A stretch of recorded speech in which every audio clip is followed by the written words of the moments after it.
बहुत बहुत धन्यवाद। और आइए, बड़ी चर्चा था यहाँ पे और बड़ी देर से लोग।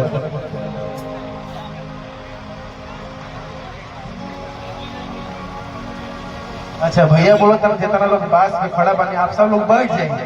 और बड़ी खुशी की बात है कि जिनको देखने के लिए हम लोग बेकाबू हैं।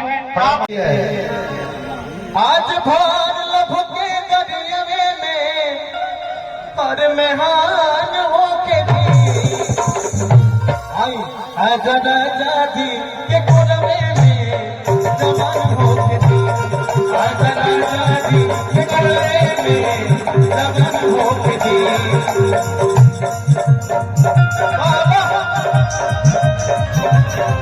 मैं ताली बजाता भैया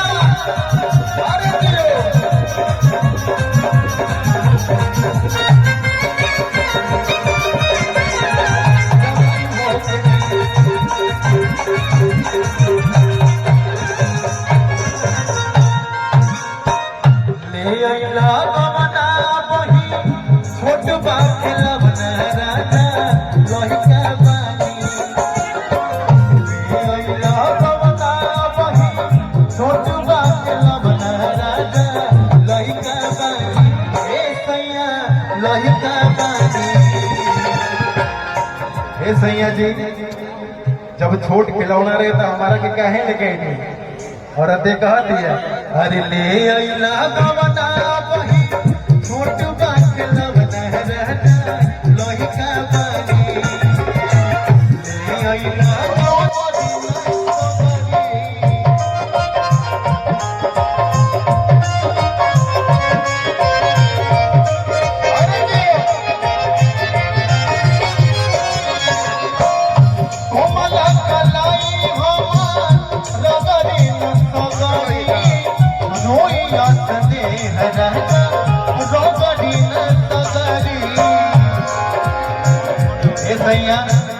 हमारा के बोझी जानी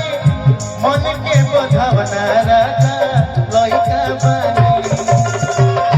हमारा के बोझी जानी मन के बधावना सैया लइका बानी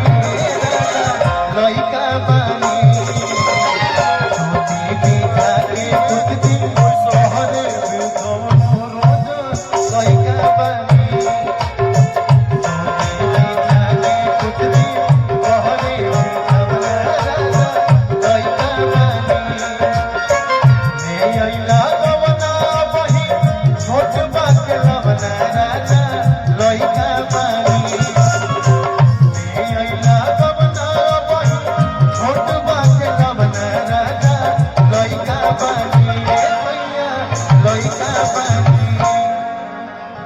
अच्छा लगा था ताली बजाते अरे हमारी खातिर ये पुरस्कार पर भैया बक्सर में आके ऐसे शांत सब लोग बैठल तो कैसे अच्छा लगी है लेकिन चाचा कुछ बोला